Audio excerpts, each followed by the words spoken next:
Hey guys, what's up? It's another episode, of me, her, and everything else. I am Stephanie Coca at Dairy Nuku.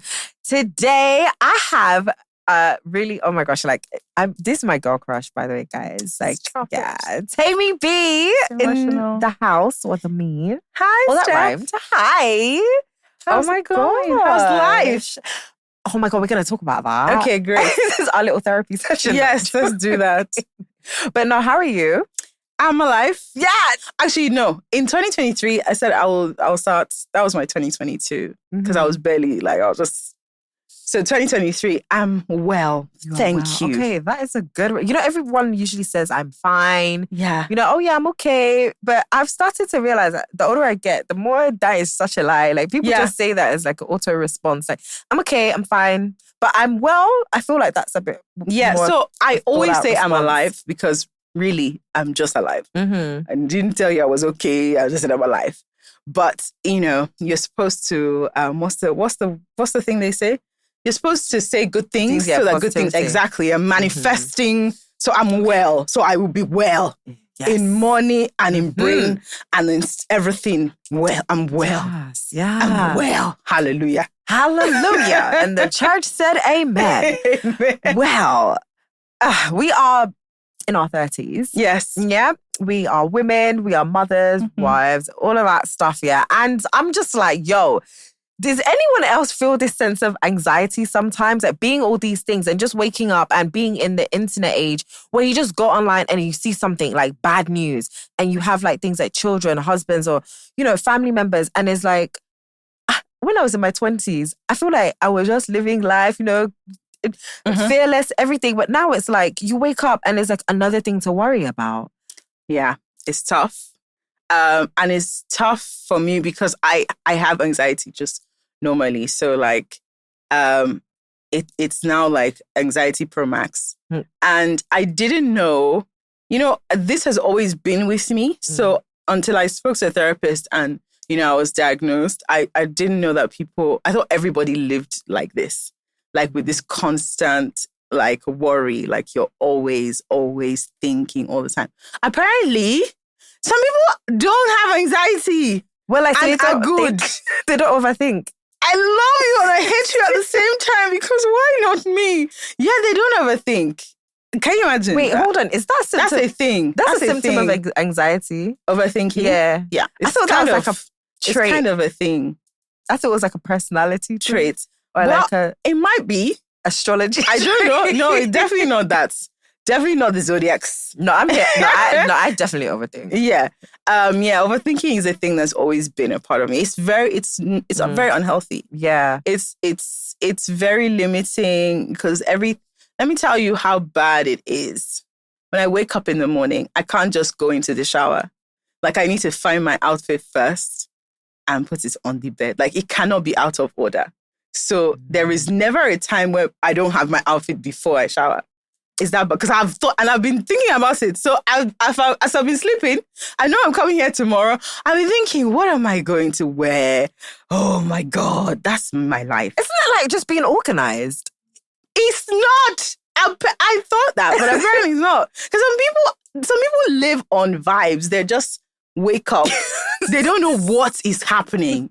Like they're just going to go. Okay. I love you people. And I can imagine how liberating and freeing that is. Like you can just do what you want. Like you just go on the go. I even know what I'm gonna eat. Like tomorrow. Nah, this next level like OCD. Like no, wait. I don't know what it is. But I know what I'm gonna eat tomorrow. Some people don't know. They're just going on. I haven't even eaten, so I don't even know what I'm going to eat tomorrow. tomorrow. Just like, maybe it's amala, maybe it's rice. We move. I'm like, why? Oh my goodness. What? I've never heard this before. That. Yeah, that's me. That means like I'm so... No, but... So you're probably living on vibes. I'm living on vibes, so you think you are like, but you are probably living on vibes. No, I'm definitely living on vibes and anxiety. Yeah, but like I must have a different type. Because... We should call a therapist. Hello, ma. Afternoon. There are two mad people here. Which one is my match? Which one is her match? And I don't and I'm like, when did this happen actually? Like, is it when like I turned 30? Like, I don't get it. Like, because I feel like everything was cool until Maybe once she became responsible for another life. That's it. And then you don't want to get anything another wrong. life, and then like responsible to another, like, I don't know, Yeah. like you living with another human being Yeah, as well. maybe that's I mean, it. yeah, because I think in life sometimes we just go with like, we know we're supposed to do certain things. Like, okay, well, I know I'm supposed to, get a job. I know I'm supposed to maybe get married. I know I'm supposed to have a child. But then it's like, I think one day you realize, oh, wait, I've actually done all these things now. And oh my gosh, What's I have all next? this responsibility. Mm-hmm. Oh, like, can I handle this? We're already in it. Mm-hmm. And it's like, remember we said this, like we had a little chit chat the other day. But remember we said this, like the older women, they didn't really prep us or tell us. I feel like older women just told us, oh yeah, you need to get married, or you need to do this, or you need to get a job, you need to be this way, you need to be a good girl. Oh, let's talk about that first of all. Because this whole good girl no they pay thing, like, I don't know. It's a thing. I don't know. Shout out to Bobrisky. I don't know. Maybe Bobrisky is the truth, man. Is it like he has a point? Because Bobrisky has hacked life. Bobrisky has hacked life. Let me tell you, that good girl no they pay. I hope you know that. That is true. No, Taymi, no. No, let me Bobrisky. Honestly, to you, wherever you're at. Now, it's let me break it down to you. Break it down. When the toll gate was still toll gating, right? Yeah. I'm a good person. I think so. You're supposed to queue, right? Yeah. Everybody's supposed to get on the thing, you pay and you go. Mm-hmm. Now, you do that, right? Mm-hmm. Other people, they'll just go, that person is going to get to the destination before you, but you are there. Yeah. Good girl. Hallelujah. Yeah.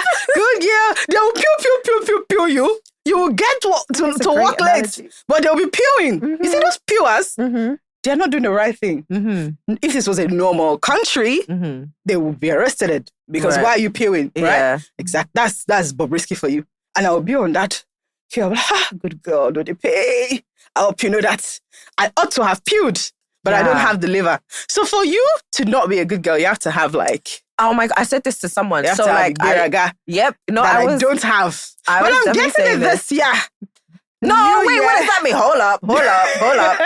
Please, it's not in some people's DNA. I was saying, let me tell you. Yeah, I don't think it's in my DNA. Yo, that's the issue. I was telling somebody, I think the girl was just saying like, because she has like maybe like a very sexy figure. People assume that she does certain things to get money, Yeah. and she doesn't. She's very introverted and everything. And she's like, oh, why can't I just do this thing? And I say, you know what? Some things are just not in your DNA. Like, sorry. Like you might want to, okay, you know what? Me too. Let me be bad girl. Let me enter street. When she enter, it's your own head that will have bad luck. Yeah. Like, they won't be giving you what they're giving everybody else. No, So they won't. I don't know. Like, so is it maybe some of... I've always said that if I was going to do that, even if I succeeded, they will ask for their money back. Refund. Where's the customer service of this girl, bum bum? Hi, this was not worth my cash. I need it back. It just wouldn't be good. No, the pressure is like definitely getting worse because it's like, and I feel so bad for the younger generation because it's like, okay, 1 minute, everyone's like, you need to be this motivational speakers, wake up in the morning and just be by the way, motivational speakers that talk on marriage, like, oh my God, like, and I'm not saying like if you're not married or if you've been married before, you can't talk about marriage, right? But I'm just like, can we give it a rest? Like, even these things you guys talk about, like, married people are not even like sitting at home thinking like, oh, this is what like is going on in my marriage. Like, it's really not that deep. Sometimes I feel like they've made this marriage thing bigger than it is. I think like, that so much. Big. It definitely marriage is big. They give it so much attention. Yeah, because I mean, what else is there to talk about? People love love. Everything surrounds love. All types of love. Whether it's the Rose girl love, it's a companionship, or the marriage love. There's always talk about love.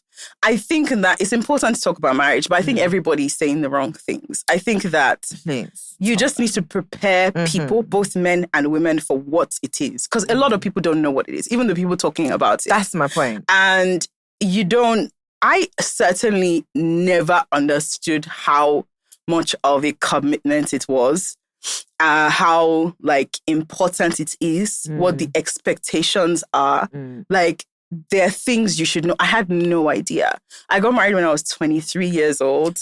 And when I was youngin' doing it, to me, it was like, oh, you're just going to live with your boyfriend forever. But apparently that's not. So if you have that mindset, it's already, it's kind of like you're going to fail because that's really not what it is. And there's nobody to tell you. So all the big aunties, you tell them you're getting married. Congratulations. None of you said to me, hold on, are you sure? Because if anybody said to me, are you sure? I'd have probably had to think about it. Yeah. And maybe wouldn't have gone through with it at the time. But like I had to know, to me, it was just, this person is my guy. We'll be guys. Yeah. But then your guy has a different perception of the setup. Yeah. And they go into it thinking of something else. So both of you, you're not on the same wavelength to start with.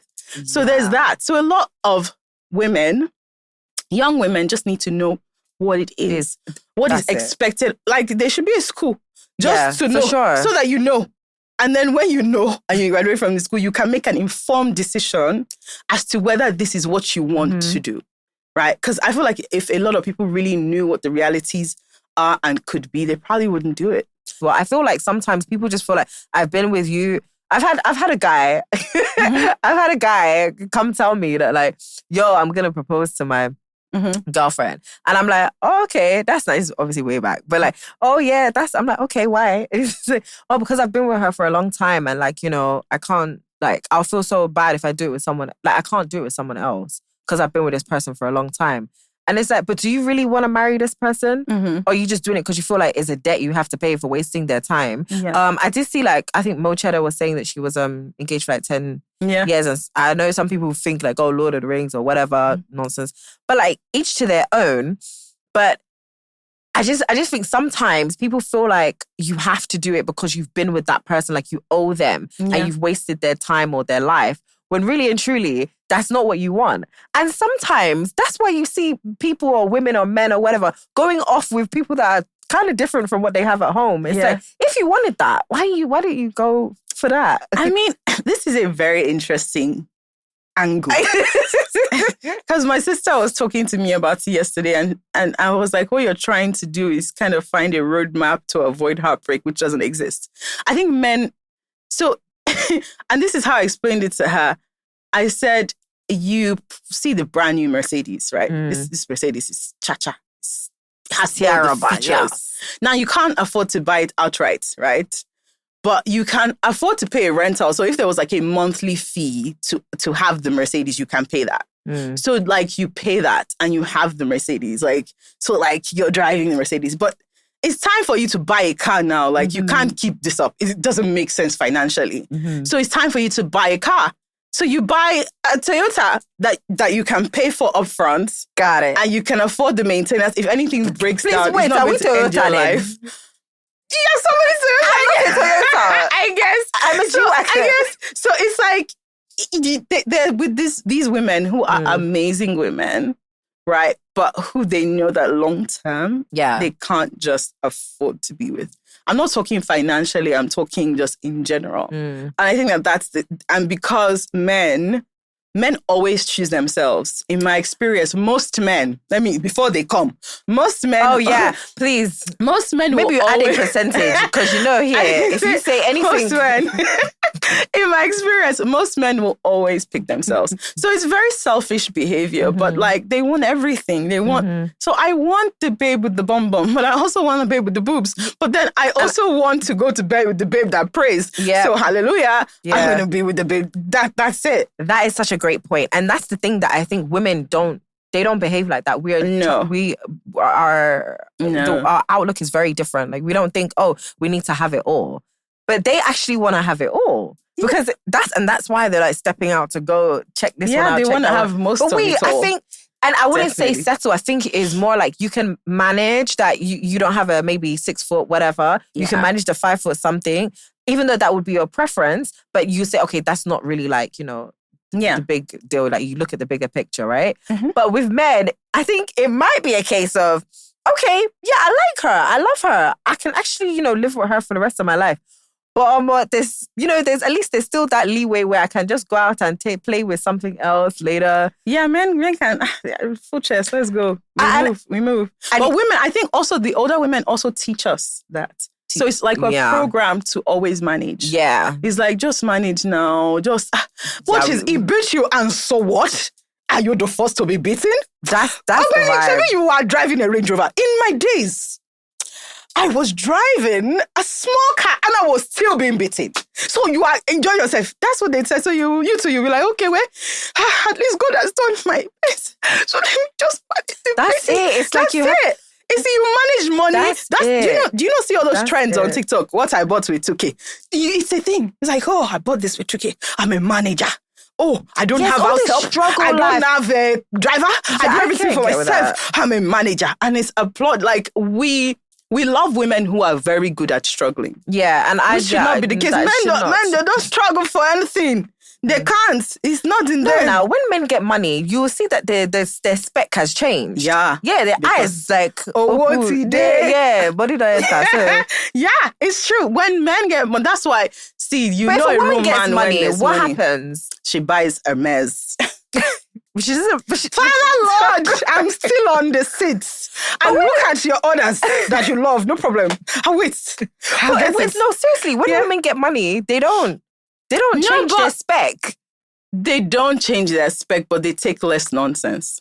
So that's how we deal with it. They take less nonsense. So there's still something there. Money is a something, Sha. Yeah. As we have just discovered. Money is a something, but when a woman has money, like, she's less likely to tolerate rubbish. Yeah, and that's why they say women who are in certain positions in their job roles and financially stable, they will not settle for anything less. And that's why they stay on the market longer, which makes sense. Yeah. But it's funny. Is it like we're all having conversations with married people or people about relationships yesterday? Because I had to go settle some domestics. And it's interesting because the guy was very much of the opinion that I can do this. I've apologized for this, but it's nothing new under the sun. Yeah.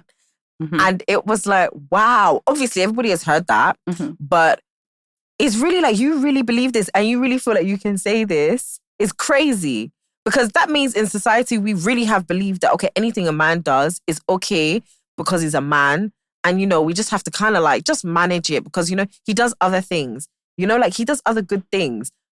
Wait, why can't you do good things and not do that bad thing? Because that's what women do. Women don't say, oh, you did something bad to me. I'm gonna sleep with someone else. And then on top of it, I'm gonna, but I'll still make you food. Like, do you understand what I'm saying? Like, we don't take something away and then give you something. But that's what men actually do. Like, not all men. Not all you sweet men here, but some men. Some men. Afternoon men. Some. Please, how do we get to men? Oh, jeez, we've been on men for like 10 minutes. But yeah, no, I think the crux is that, women that get married aren't really fully prepared. There should be a school. There should be some type of training.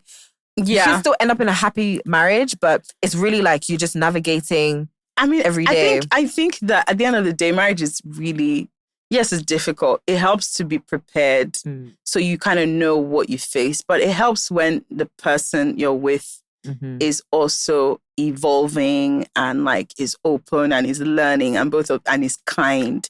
And you guys can just have a conversation. Yes, because as much as this is as much as, marriage is hard and you have to go to the school and all that, I think it's between two people. It's what you guys decide in your unit because that's all that matters at the end of the day. Yeah. So like, are we going to be open? Sure. If that's what works for you, that's a successful marriage in my opinion because that's what works for you. That's what both of you have decided. Yeah. So yeah. And I think the big thing is communication. Like, because anything can be misconstrued. If you don't say something today, tomorrow the person's thinking, okay, you don't care or whatever. Like, I think people just need to be a bit more open with their feelings, which is a difficult thing for, I think, men, especially men in Nigeria. Yeah. Men in Nigeria, they don't talk and then they get mad at you for not knowing that they were mad.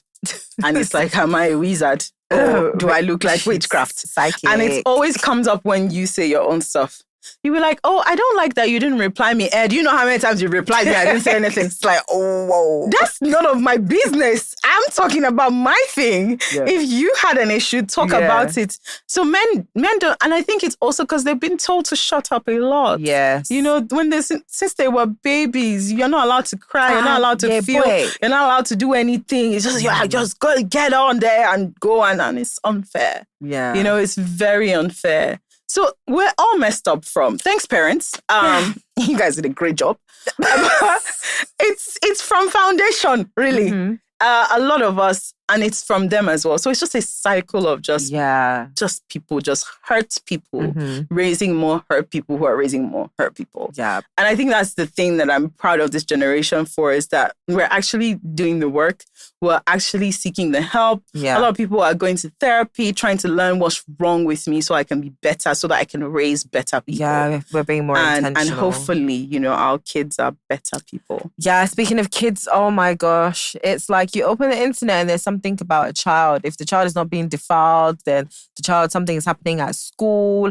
And it's like, we have these children. Some of us wait really long, or we try really hard to have these kids. You have these kids, you bring them into the world, and then it's now like, okay, my heart is outside of my chest now, and I'm living in a state of fear because I don't know what's going to happen tomorrow, because I'm just, you just take your child to school and boom, something happens. Even if you leave your child with a nanny, something can happen. Like, it's just a constant state of worry. And then when something actually happens to someone, or someone's child, it's like, wait, what? I trusted this institution. So, for example, this school now where the child was apparently allegedly electrocuted and taken to an immunization center. Like, I'm not in school, inter-house sports. It's crazy. It's crazy with the anxiety that comes with raising children. I feel like you have to give it to a higher power at some point. You can't keep on like panicking. But I feel like you can also really get involved with what's happening at school. Like, I'm always fighting my children's school all the time. They know me. They're probably watching this. I'm like, this babe, anything, any small thing. No, what is this? So you have to sort of be very involved. And it's not easy to say because everybody has lives. They have work, Yeah. You have to work to feed these children. If not, they're going to die. They're going to die somewhere. Even not in school, apparently. But you have to try your best. And these schools you have to realize they're businesses. They don't care about your children. I feel like that's it. Just know that they don't care. Their bottom line is money. And once you know that, then you are a bit more careful with everything. So if there is something like a sporting event, it is as bad as you go there and stay there, like literally with them. Volunteer to be a parent chaperone. So like you're there. But even then, anything can happen. Yeah, because she was there because she was there, exactly. Even then, anything can happen. But as a school, and I think as a government, there has to be better oversight over schools just in general, because anybody can open a school. And I go open a school in this building, and that's it. Nobody's going to know. Nobody's going to care. Nothing's going to happen until something bad happens. Then they'll realize, oh, there was a school in this building. Oh, you didn't know? Yeah, that's what happens. If you are doing inter-house sports in a place that's not the school, surely they should have come, the safety commission should have come to check that everything is good before they even let kids in. Because if they had come, they would have seen that there are live wires and there are all of these things. They would have tested and they'll say, this thing cannot go. And there is a Lagos State Safety Commission. They do go to events. Responsible people call them, and they come for their events to check their events before they go. Even if you notice last December during COVID, if you went to any concerts, they were there. They were walking around. You see them, they wear their T-shirts and they're walking around to make sure that everybody's safe. Everybody's wearing their masks. Shout out to people who do their job. Yeah. And if you say school, the least you can do is have sense and do the right thing. So the school should definitely be.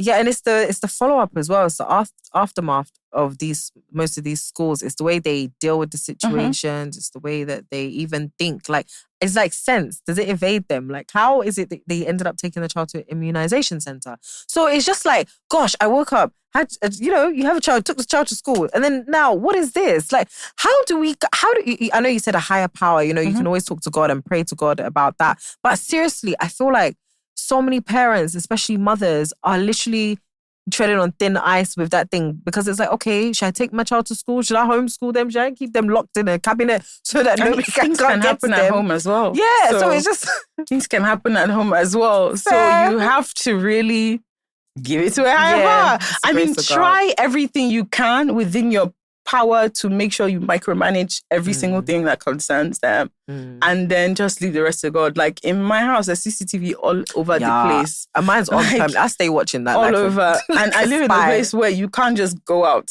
I had to call them before anybody goes out and comes in. So I know who has access to my children. I know a lot about a lot. I know their teachers. I'm always talking to them. But anything can still happen even when I do all these things. Yeah, and I'm so like, everything is tight. I even have, let me not say what I have, but I have a lot. Yeah.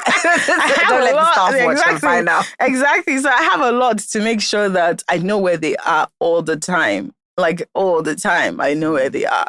So, but then anything can still happen. Yeah, fair. Anything can still happen. No, it's true. Yeah. It's crazy. But we've been in the media for a while. Yes. Fun fact. We both we both worked at the same radio station. Yes. So when actually you took over the show, right? Yes, so I I was on Midday Oasis on Cool FM, and then when I left, Taymi B took over. Yeah. So yeah, you've been in the industry for a minute. Like, and we were kind of there when Instagram just started, or just even before it started. Just started actually. Yeah. But how does that like make you feel in terms of like your work and displaying your work? Do you feel pressure to be online? Because, you know, obviously I'm sure you just signed up to be an OAP and be like, yeah, that's what I want to do, focus on my job. And then it's like, ooh, there's now social media. Do I now have to be an influencer and all these other things? Do I have to keep posting? And, you know, do you feel that pressure? All the time. And I hate it so much. I'm not going to lie. I hate it so much. Like, I wanted to be on radio because nobody's supposed to know who you are. Yeah. That's the whole point of radio back in the day. Like, the whole mystique for radio was I would always be out and I would be listening because I would hope to hear Dan Foster's voice and then I would know his face. I would be like, oh, no, I know that voice. This is Dan Foster. It was exciting. So I was like, this is a cool job. Everybody knows who you are, but nobody knows who you are at the same time. Right. So that's why I really wanted to do radio, apart from the fact that I'm good at it. But it was you are. It was a huge draw. And then everything changed. And now you have to be seen and you have to be whatever. And I'm not very good at bragging, but this industry, people who talk a lot thrive a lot. Like, you have to say, I bought a house, I bought a car, I bought this bag, I bought this hair, I bought this shoe, I bought this, you know, then they're like, oh, this person is doing things. This person But there's some people who are there just really killing it and they're just at home. But it doesn't matter. It's like you didn't go to the party if it wasn't on Instagram. Like, yes, it's a thing. exactly. Yeah. So it's like you're not doing good if you're not talking about it. And I'm not very good. Even though I'm good at talking, I'm not good at talking about myself in that way. I get you. And I also have dealt with like insecurity for a long time. Like, I'm a very insecure person. I know it looks like I'm not, but I am. And I have never been like what people call conventionally beautiful. So it's been pictures are hard for me to take and then post and then like, oh, will I get a like? Will I not get a like? You know what I mean? So it was very tough. And coupled with the fact that the media is very unforgiving of growing up. They don't want you to grow up. Like, you have to stay 20 forever. Yeah. But people grow up. And it has to be okay. And they have to age. And it's okay, guys. But it's not okay to grow up. So you're like working and you're being age shamed. And I'm like, bear in mind, I started working at 21 or whatever. I started radio when I was 22. I was on radio for 11 years. That's a long time. I did all these great things, but then it wasn't enough. Like, they'll be like, you need to, I'm just like, no. I don't want to do this. So there is a lot of pressure, and shout out to everybody who can. That's why I look at someone like Bob Risky and I'm just like, how can you do this? Like, but he's totally every different. Day. You know what? That's his job. He's not an OAP or an actor or anything else. He's solely there's that. Okay, so who do I admire? You. Girl, I'm just trying to survive. You know what? I feel like remember we said it's a therapy session. I feel like I'm just like in the middle because it's like one day I'll be like, okay, I can post. Then the next day it's like, oh, I don't want to be in this thing again. I don't want to do this thing because it feels like, as you said, like we really just probably wanted to do our jobs. Like, I wanted to be a presenter. I didn't really like sign up for all this, having to, you know, dress up and show you, go to an event and all that. Because even like the social anxiety of having to have all these conversations with people, and it's like, what are we actually talking about? Like, sometimes I'm at these events and it's like, hey, hi, how are you? And it's just, oh my God. It's a lot. There's too many energies. And it's still like you're nervous. Like, you don't know. I'm like, oh my gosh, can I go home now? Yeah. Like, but you have to do that. That's part and parcel of the job, right? But Yeah. so me, it's like, I'm stuck in the middle because people are like, oh yeah, you're doing it. I'm like, no, I'm not doing it. I have an identity crisis. You really are. Like, shout out to Tools. Tools was the one that made me start trying to be more like, what do you call it? Just like more outgoing, outspoken. Yeah, exactly. She would really hound you and be like, why are you not here? You know, and I think it helps to have those sort of people like in the industry with you, like helping you out and pushing you. And yeah, there's the whole women don't like women thing. It's real. But there's some women who are actually just rooting for you. And like, she would randomly send me a message and be like, you created this show. This is who you are. Remember? I'm like, yes, thank you. Yeah. So like, because you create, well, so like, I'm going to let you brag, but you know, you did create a hit show. Yes. Come on now. Hit shows. Hit shows. The thing I do as well. Tell us some of them. The latest one is Clinically Speaking. It's really good. It's a medical series and it's about a general hospital and like young doctors like navigating their way through the general hospital. And a lot of our doctors have left and are leaving. So you probably see why. Like when you watch the show, you see part of the reason why they're leaving. Because Nigeria is a mad place. And they don't get paid enough to stay in the madness. Imagine if you were paying me like 2M a month, then no problem. You can swear at me, no problem. Yeah. But like they're being paid 200K and 300K here to do all of that. Yeah, so it's a really good show and other shows coming. But yeah, that's the one. Are you allowed to speak about the other one? Yes, I can, but I'm promoting this. I don't know. No, so that they know because, you know, that one. Okay, so I created Skinny Girl in Transit. She did. First time mom and Clinically really Speaking. And I have other shows coming. This year is going to be exciting. It's going to be mad. But yeah, Clinically Speaking is so coming. I really feel like, you know, all of us, not everybody is actually built to brag. For me, as like what you were saying, it's very difficult for me to actually do that as well. It might look easy, but it's so hard. Like I have so many things I could brag about. I mean, I can literally use my husband as, you know, a bragging thing every day online. I could literally be like, oh, he bought me this, he bought me that. He does this, he has this money. You know, some people I see, they see, okay, they send credit alert to them. Okay, they send credit alert to us, but will we now be putting like, I don't know, I feel like it's a bit much. So that's not what you really need to stay relevant. I think like the longevity comes in the work that you do. And I think we also have to remind ourselves that we have been in this for a long time and we've actually done well. That's why I'm like, you're bragging. I don't know what's in your kitchen. I don't know what house you built, but that's fine. I know you are the creator of Clinically Speaking. You're the creator of Skinny Girl in Transit, you know, first time mom. So it's those things that we actually love that we can brag about, and it's okay. It's okay if people don't click 10,000 times to like it. That's fine. But shit, is it? That's it. But you know, that's the question. Okay. That's the question I need to ask you. They see it. They actually see it. Who does? No, these people, they see things. They see the real things that you do. It's just that noise. You know how noise is just noise. It's like, oh, it makes them also feel like, oh, okay, I aspire to do that. But there's actually those people that aspire to be a producer, a good one at that. So it's not all the time, oh, I bought a new Birkin bag. Oh, aspire to, because first of all, how are you going to get that bag if you ain't working? Because well, I can tell you so many positions. Trey Song, they said, I want to put in seven. I think who's the person that said it's Terry Lanes? Oh, he's in jail. I want to put in seven. Apparently, the position they do get you the bands and they get you the okay. I mean, I can't do that position from this chair. Well, apart from that, I mean, there's hard work. But yes, hard work. When it comes to our industry and it comes to peers, like, do they really care? I feel like it's also, even in terms of even agencies, PR, marketing, you have to be top of mind as well for them to remember that you exist. That's true. So the people who care, that's why they say right now, like, talent doesn't really matter. Like, it does. Maybe, but it doesn't do a lot anymore. Yeah. You have to do all the extras. But then is that so it doesn't matter. Health? It's like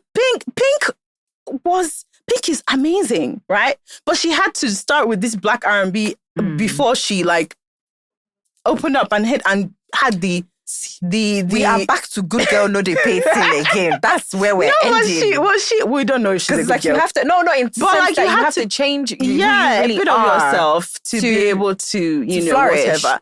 I mean, everybody has to have that switch up. That's what they always say. Like, like Rihanna had her time and then she became a bad girl and all of a sudden, come and roll, boy. Oh, Rihanna is Rihanna. Yeah. Do you know what I mean? I feel like Beyonce did it, and then she had Sasha Fierce, and since then I think she you just need a became balance thing. that is good for your mental health. Yeah, so we need to. Hello, anybody Because out you can there? easily turn to another If person. you know the formula, DM me now, please. Someone said to me, "Tell me you're too talented to be poor," and I'm like, yeah. Please, you're not poor now. Well, there's poverty and there's poverty. I'm on the poverty. Okay. I think the takeaway from this is talent pays, but I think, you have to put yourself out there. It's a very small percentage of what you need to get there. Yeah, for sure. Especially in this day and age. But I think you should stay true to yourself, because I think in the long run, your mental health will thank you for it, because you could easily turn into somebody else by doing what everyone else is doing to make noise and lose yourself. So thank you so much, Taymi B, for coming on the show. Guys, make sure you I don't even say this, but just subscribe, Thanks for coming. Please subscribe and like and all that stuff. And can you please follow Taymi B on Instagram? Yeah, follow me. I might not post she posts on stories. Yes, I post on my stories when I'm working out and drinking coffee. Yes, you will see that at least. Thank you, guys. Thanks so much. I will see you on another episode of Me, Her, and everything else. Bye, guys.